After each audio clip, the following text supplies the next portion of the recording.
मेरे प्रिय पशु सेवकों, पशु सेवक प्रगति केंद्र में आपका स्वागत है। आज हम आपको बताएंगे कि डेयरी फार्म की शुरुआत कैसे करें। रमेश रुपलिया, जिन्हें हाल ही में richest dairy farmer of India award से सम्मानित किया गया, ये वही इंसान हैं जिनके डेयरी फार्म में बने घी 100 से भी ज़्यादा देशों में एक्सपोर्ट किए जाते हैं, जिसकी वजह से इनकी सालाना इनकम 8 करोड़ से भी ज़्यादा है। ये एक ही एग्जाम्पल नहीं है। इसी तरीके से कर्नाटका की रहने वाली राजेश्वरी बहन, जिन्होंने 2019 में 5 गायों के साथ अपनी डेयरी फार्म की शुरुआत की थी, वो आज के वर्तमान समय में अपनी 46 गायों के साथ 7 लाख रुपए महीने का कमाती हैं।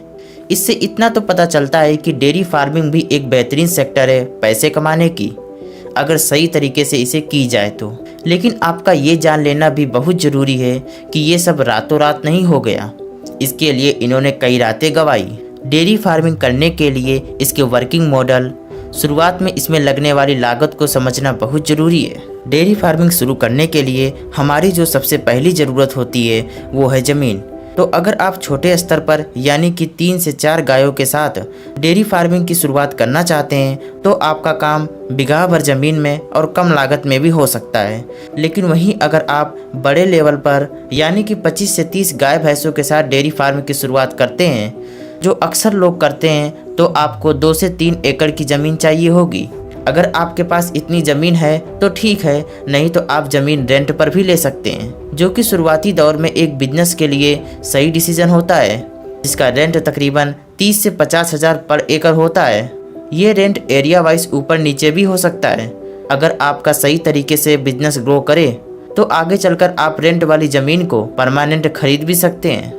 ज़मीन लेने के बाद अब आपको पशुओं के रखरखाव के लिए उसको मेंटेन कराना होगा, यानी कि बाउंड्रीज, छत, पशुओं के वेस्टेज कलेक्ट करने का एरिया, चारा खिलाने के लिए अलग अलग पशुओं का पार्टीशन, पशुओं के दूध निकालने की जगह, उनके आराम करने की जगह, पीने के पानी की जगह। और तो और डेयरी फार्मिंग के बिजनेस में दूध के साथ अगर आप आगे चलकर छाछ, दही, मक्खन और घी का भी व्यापार करना चाहते हैं तो उसके लिए भी आज के समय में लोग अलग अलग ऑटोमेटिक मशीन का इस्तेमाल करते हैं। तो इनको इस्टेब्लिश करने के लिए भी अलग से जगह प्रिजर्व करके रखना पड़ेगा। अब बात आती है डेयरी फार्म के नींव के चुनाव का, जिस पर आपका ये बिजनेस टिका रहता है। जी हाँ, आपने सही समझा, मैं बात कर रहा हूँ सही नस्ल की गायों के चुनाव का। भारत में पाई जाने वाली अच्छी नस्ल की गायों की बात करें तो साहीवाल, गिर, राठी, पहाड़ी, हरियाणवी जैसे कई गाय अच्छी नस्ल की होती हैं। अगर इनकी देखभाल सही तरीके से की जाए तो ये औसतन 8 से 10 लीटर दूध पर डे देती हैं। अब बड़े स्तर पर डेयरी फार्म खोलने पर जाहिर सी बात है हर काम मैनुअली करना तो पॉसिबल नहीं है, और इसीलिए मॉडर्न टेक्नोलॉजी से लैस मशीनों की ज़रूरत भी एक डेयरी फार्मिंग के बिजनेस के लिए पड़ती है। सबसे पहली बात आती है गायों के लिए चारा तैयार करने की, जिसके लिए इस तरह के चॉप कटर का यूज होता है, जो मिनटों में गायों का चारा काट कर तैयार कर देता है। इसके बाद गायों को चारा खिलाने के लिए ऑटोमेटेड फीडिंग सिस्टम भी आप लगवा सकते हैं। अगर आपका स्टार्टिंग बिजनेस है तो गायों को चारा खिलाने का काम आप मैनुअली भी करा सकते हैं। अब बात आती है गायों से दूध निकालने की, जिसके लिए ऑटोमेटेड मिल्किंग मशीन का यूज होता है। लेकिन आपको बता दें, ये मिल्किंग मशीन गायों के लिए एक समय के बाद नुकसानदायक बन जाती है। अब जैसा कि आप जानते होंगे कि गायों से जब दूध निकाला जाता है तो वो काफ़ी गर्म होता है, और गर्म दूध के खराब हो जाने के चांसेस ज़्यादा रहते हैं। इसीलिए इसके टेम्परेचर को कम करने के लिए इसे इस तरह के बड़े बड़े कंटेनर में रखा जाता है, जो इसके टेम्परेचर को कम कर देता है। इसके बाद इस तरह की मिल्क टेस्टिंग मशीनों से मिल्क की शुद्धता की जांच की जाती है, जैसे कि मिल्क में कितना फैट है, वाटर लेवल, साथ ही मिल्क में कोई हार्मफुल बैक्टीरिया तो नहीं, और अगर है तो उसे भी टेस्टिंग मशीनों के द्वारा मार दिया जाता है। इसके बाद दूध की पैकेजिंग की जाती है। इस दूध को कंज्यूमर तक ले जाने के लिए इस तरह के मिल्क ट्रांसपोर्ट गाड़ियों का इस्तेमाल किया जाता है, जो मिल्क के लिए फार्म से कंज्यूमर के पास पहुंचाने तक फेवरेबल कंडीशन बनाए रखता है। लेकिन जैसा कि मैंने कहा था कि डेयरी फार्मिंग के बिजनेस में लोग दूध बेचने के साथ साथ घी, छाछ, दही जैसे और भी दूध से बने चीज़ों का व्यापार भी करते हैं। तो अगर आप भी इस व्यापार को करना चाहते हैं तो इसके लिए भी ज़रूरत के अनुसार अलग अलग मशीनों की ज़रूरत पड़ती है, जिसके बारे में आगे कभी दूसरे वीडियो में हम जानेंगे। वैसे एक चीज़ है जो अभी भी रह गई, वो है गायों के वेस्टेज का।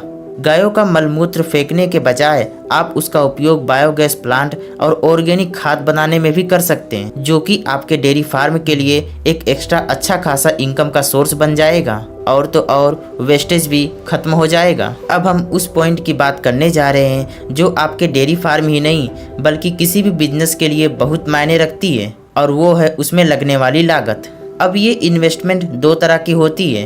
पहली होती है वन टाइम इन्वेस्टमेंट, जिसमें आता है गायों को खरीदना, उनके शेल्टर की पूरी व्यवस्था करना, फार्म में मशीनरी डालना। ये वन टाइम इन्वेस्टमेंट होती है, यानी कि बार बार इसमें खर्च नहीं करना पड़ेगा। हाँ, अगर आगे चलकर सालों बाद आपका प्रॉफिट बढ़ता है तो इसमें इन्वेस्टमेंट बढ़ा सकते हैं। दूसरा है सिस्टमेटिक इन्वेस्टमेंट, यानी कि इसमें रेगुलरली आपको खर्च करना पड़ेगा, जिसमें आता है गायों के लिए चारा, अगर फार्म बड़ा है तो 2-3 लेबर की मजदूरी, इलेक्ट्रिसिटी बिल, गायों का टीकाकरण, और अगर आपने फार्म रेंट की ज़मीन पर डाला है तो उसका रेंट भी मंथली या एनुअली आपको पे करना पड़ेगा। ये लागत हर स्टेट की अलग अलग होती है, तो आप जहां भी फार्म डालना चाहते हैं वहां आसपास जो भी डेयरी फार्म हो वहां से आप एग्जैक्ट खर्च की सही जानकारी ले सकते हैं। इस तरीके के बिजनेस को सरकार भी बढ़ावा देती है, जिसके कारण अगर आप सब्सिडी के लिए अप्लाई करते हैं तो वो भी आपको मिल सकता है।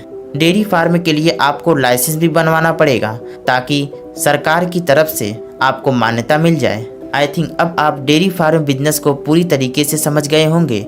देखिए, डेयरी फार्मिंग एक ऐसा बिजनेस है जिसमें रातों रात आपको प्रॉफिट नहीं मिल जाता, बल्कि इस बिजनेस में सक्सेस के लिए आपको पेशेंस के साथ चलना होगा। इस तरह के बिजनेस की एक खास बात होती है, वो ये है कि इसमें आपके पास जितनी ज़्यादा इस सेक्टर की नॉलेज और समझ होगी, आप उतने ही बेहतरीन तरीके से अपने खर्चों को कम करते हुए ज़्यादा प्रॉफिट निकाल सकते हैं। वीडियो अच्छी लगी हो तो चैनल को सब्सक्राइब करके बेल आइकन जरूर से दबा दीजिएगा। धन्यवाद।